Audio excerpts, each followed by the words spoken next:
안녕하세요. 경제적, 육체적 어려움으로 힘든 분들에게 정확한 정보를 제공하여 희망적인 결과를 만들어드리는 산재 가이드입니다. 근로자는 근무 환경이나 근무 내용을 수행하면서 부상당하는 일이 발생하거나 질병을 얻게 되어서 사망까지 이를 수 있습니다. 유족은 해당 근로자가 사망까지 이르렀을 경우 어떤 것으로도 위로가 될 수는 없으나 보상을 받을 수 있는데요. 근로복지공단에서 재해근로자와 가족들의 생계를 보호하기 위한 목적으로 산재사망이라는 보상금을 보상해주고 있습니다.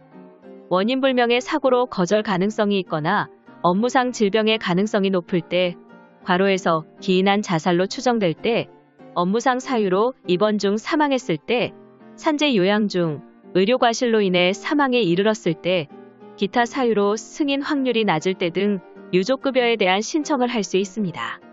산재사망 보상금 중 하나로 유족연금은 수급권자의 순위가 존재합니다. 1순위는 배우자입니다.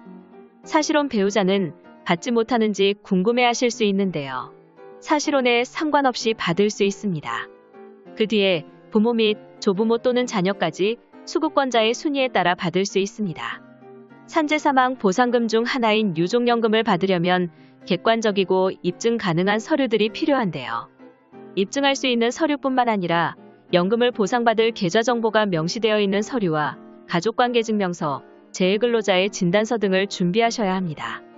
준비가 다 되었다면 근로복지공단에 신청하시면 됩니다. 산재 신청만 해도 3개월에서 6개월이라는 시간이 소모될 뿐만 아니라 최초 결정을 불승인 처분을 받을 경우 그 다음 과정을 진행한다면 충분히 까다롭고 어렵게 진행할 가능성이 높습니다. 산재는 신청한다고 무조건 보상받을 수 있는 것이 아니기 때문입니다. 까다롭고 어려운 과정을 진행해야 하는 상황이 되면 개인적으로 진행하기 버거울 수 있는데요. 이럴 때 법률 대리인과 충분한 상담을 하신 뒤 진행하시길 추천드립니다. 개인의 노력으로 해결하기 힘든 상황이 발생할 가능성이 높기 때문입니다. 또한 유족특별급여라는 것이 있습니다. 유족특별급여는 꼭 참고해 두시길 바랍니다. 유족특별급여는 사업주의 고의 또는 과실로 발생 업무상 재해로 사망한 경우 근로복지공단의 민법에 따른 손해배상 청구 대신 청구할 수 있는 특별급여를 말합니다. 유족급여는 유족보상연금 또는 유족보상일시금 총 두 가지의 방식으로 보상해주고 있습니다. 유족보상연금인 경우 50%에서 60% 이상에 해당하는 금액을 매월 보상받는 산재사망 보상금을 말합니다. 유족들이 만약 유족급여의 절반은 일시금으로 나머지 절반은 연금으로 받는 형식을 선호할 경우 유족들의 의견에 따라 절반씩 나눠 받을 수 있습니다. 또한 유족보상 일시금은 연금을 수급할 수급권자가 존재하지 않는 경우에 받을 수 있습니다. 평균 임금의 1300일 급여에 해당하는 금액을 일시금으로 보상받을 수 있습니다. 산재사망 보상금을 2명 이상이 받게 되는 상황이 발생할 수도 있는데요. 만약 산재사망 보상금을 2명 이상 받게 되는 상황이 발생한다면 대표자를 선임해서 보상받을 수 있습니다. 다만 대표자를 선임 또는 반대로 회의가 필요한 경우라면 서류를 첨부해서 따로 신청하셔야 합니다. 산재사망 보상금은 소멸시효가 존재하는데요.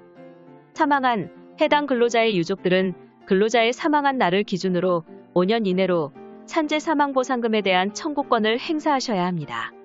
소멸시효가 존재하기 때문에 기간 내로 청구권을 행사하지 않으면 해당 청구권은 소멸되고 보상받기 어려워질 수 있습니다. 그렇기에 잘 알아보시고 산재사망 보상금에 대한 필요한 입증자료를 준비하셔야 하는데요. 재해근로자가 당한 사고와 업무상의 인과관계를 증명할 수 있는 자료들을 준비하셔야 하기 때문에 개인적으로 준비하기에 오히려 더 짧은 기간이 될 수도 있습니다.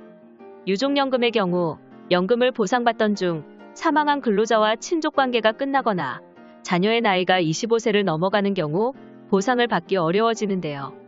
이렇게 억울한 상황이 발생할 경우 법률 대리인의 도움을 받는 것이 가장 좋습니다.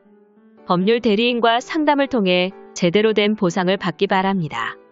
산재 가이드는 법률적으로 문제가 될 수 있는 부분에 관해 상세히 설명을 드리고 해결책을 제시하는 길잡이를 해드립니다. 항상 노력하는 자세로 의뢰인의 이익을 최우선하는 모습을 보여드리겠습니다. 그 밖에 더 많은 정보는 네이버 산재 가이드 카페로 오시면 확인하실 수 있습니다.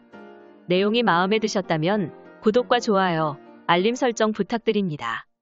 더 좋은 내용으로 찾아오겠습니다. 감사합니다.